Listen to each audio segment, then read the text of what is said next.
Hi everyone, welcome to EduCat Pro, a channel where you can become naturally fluent and also prepare for your competitive exams. आज का video आइल्स reading पे होने वाला है जिसमें आपको ट्रू फॉल्स नॉट गिवन के आंसर्स देने होते हैं।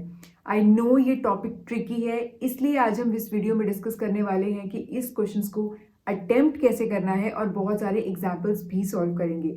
Before starting the video please make sure आपने सब्सक्राइब कर लिया है चैनल को और बहुत सारे ऐसे इंग्लिश वीडियोस के लिए। So before actually starting with the steps, I want to tell you, students बहुत ज़्यादा शॉर्ट ट्रिक सर्च करते हैं कि उन्हें इसका आंसर जल्दी मिल जाए और पूरा पैराग्राफ पढ़ने की ज़रूरत ही ना पड़े। थोड़े से कीवर्ड्स स्कैन करते हैं और गलत आंसर मार्क करके आ जाते हैं। Please do not waste your time in applying these wrong tricks. इन क्वेश्चंस को सॉल्व करने से पहले प्लीज़ ये बात समझ लीजिए कि आपको अपनी कोई नॉलेज या अपने कोई फैक्ट्स एज्यूम नहीं करने हैं। जितना भी पैराग्राफ आपको एग्जाम में आया है उतनी ही इंफॉर्मेशन आपके पास अवेलेबल है और उसी के बेसिस पे आपको क्वेश्चंस के आंसर्स देने हैं। सबसे पहले हम मीनिंग्स क्लियर कर लेते हैं कि ट्रू फॉल्स और नॉट गिवन का क्या मतलब है। True, that means the statement agrees with the author. 100% meaning same है। जो भी आपका क्वेश्चन है और जो भी इंफॉर्मेशन है उसका मीनिंग 100% सेम है। ऑलमोस्ट सेम या सिमिलर नहीं, बिल्कुल 100% same. False, it means the statement disagrees with author. बिल्कुल दोनों स्टेटमेंट्स उल्टी हैं। Not given, it is impossible to know कि उसने क्या इंफॉर्मेशन मांगी है क्योंकि पैराग्राफ में उतनी इंफॉर्मेशन अवेलेबल ही नहीं है कि आप अपना आंसर दे पाए। Now let's start with the steps. Step number 1, question को बहुत बहुत ज़्यादा ध्यान से पढ़ो ताकि उसका मीनिंग आपको 100% क्लियर हो। कुछ स्टूडेंट्स पहले क्वेश्चन पढ़ के कंफ्यूज हो जाते हैं तो वो डायरेक्टली पैराग्राफ रीडिंग स्टार्ट कर देते हैं।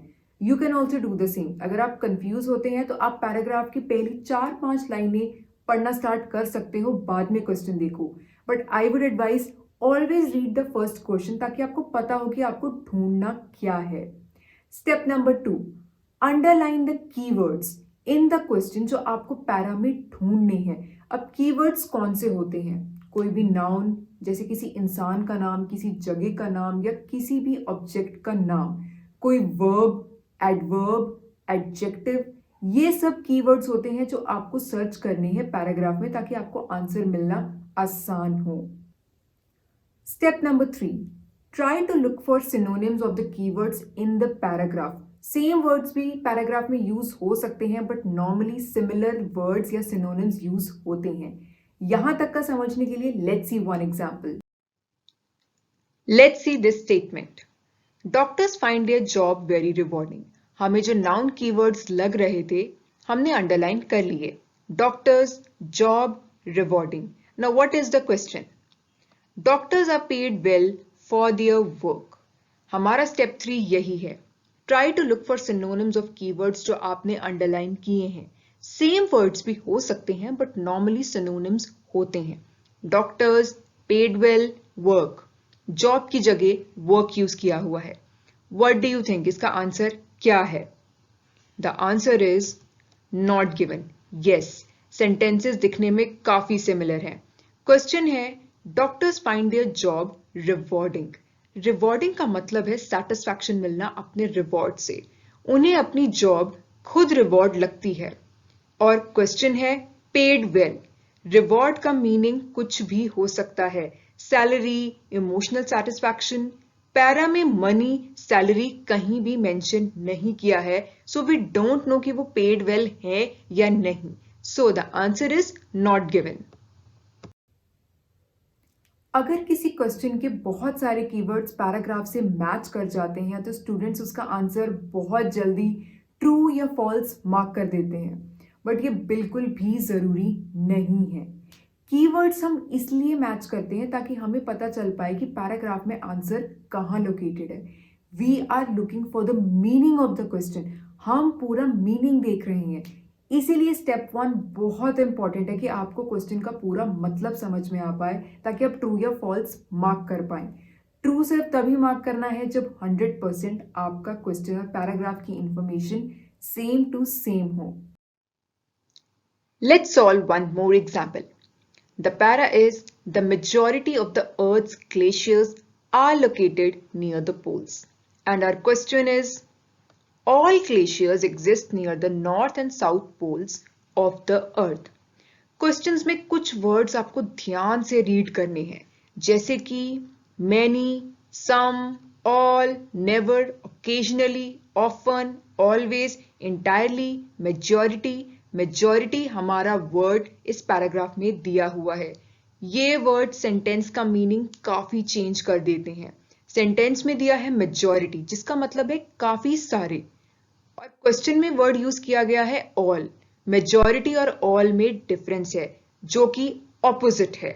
सेम नहीं है, लगभग सेम है, बट ऑपोजिट है. सो हमारा आंसर है false.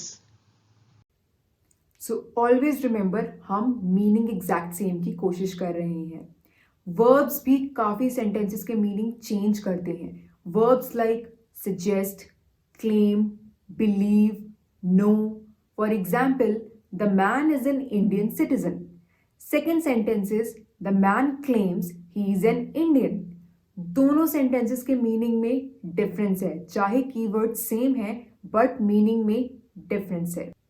Step number 4, answers are in the same order जैसे कि वो पैराग्राफ में है.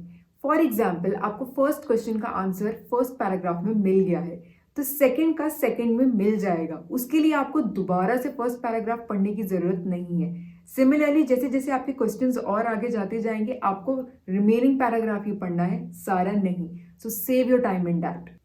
सबसे ज्यादा कंफ्यूजन होती है फॉल्स और नॉट गिवन क्वेश्चन में. स्टूडेंट्स को श्योर नहीं होता है कि वो पैराग्राफ में क्या ढूंढ रहे हैं, तो बहुत ज्यादा टाइम वेस्ट हो जाता है.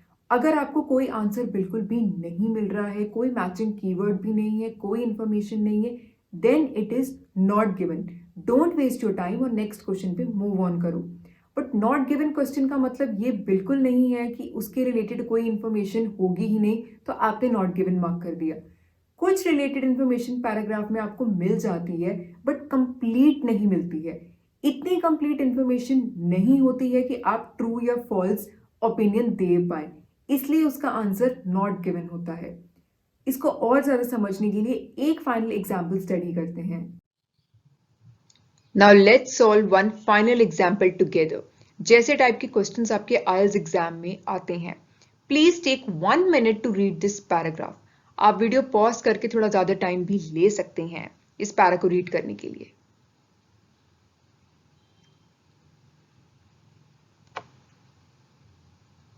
Here is our first question regarding to this para. It means लोगों को कोई इंफॉर्मेशन नहीं है जो रिस्क या डेंजर्स आ रहे हैं हेल्थ पे जब वो अनरेगुलेटेड वेट पिल्स ले रहे हैं. Now scan the keywords here. Information, dangers, health, unregulated, weight gain. Paragraph में यही वर्ड्स हमें ढूंढने हैं या कुछ similar words. And here is the word regulation. Away from the regulation of trained pharmacists, fattening pills are illegally dispensed by the same small shops. Dispensed का meaning है to distribute something to people. Sold individually in small bags and emptied sweet containers, they are completely devoid of any information about medical risks. Devoid का मतलब है empty, missing of information about medical risks. So there is your statement that people don't find any information जब वो pills illegally खरीदते हैं. So the answer is true. Question को पूरा meaning समझने के बाद हमने कीवर्ड्स सर्च किए, जैसे कि मैंने पहले ही स्टेप में बताया था कि we have to find the synonyms of the keywords. Devoid का मतलब है missing. वोकैबुलरी को जितना हो सके एक्सपैंड करने का ट्राई करो ताकि आपको वर्ड मीनिंग्स पैराग्राफ में ढूंढने आसान हो और प्रॉब्लम कम आए. Now this is the second paragraph उसी सेम टॉपिक पे. अभी तक हमें आइडिया हो गया है कि ऑथर इलीगल पिल्स की बात कर रहा है जो हेल्थ के लिए डेंजरस है. Let's see the first question. Again, you can pause the video, take your own time to find the answer on your own because खुद की प्रैक्टिस होना बहुत जरूरी है. We will apply the same method here. So the first question is, Promoting the clinical name of the pills helps the sellers to focus on the weight gaining aspects associated with them. Scan the keywords promoting, clinical name, focus, weight gaining aspects. Question का मतलब है pills का असली medical या clinical name promote करके उनके weight gain वाली qualities highlight करके उन्हें सेल करना। इसका आंसर जल्दी मिल जाना चाहिए। क्लिनिकल कीवर्ड हमें सेकंड लाइन में ही मिल गया है। Clinical name of pills are forgotten and replaced, so this makes the answer false. Clinical name promote नहीं होता है क्योंकि वो पिल्स के साथ मेंशन ही नहीं होता है, तो ये स्टेटमेंट ऑथर के बिल्कुल ऑपोजिट है, so the answer is false.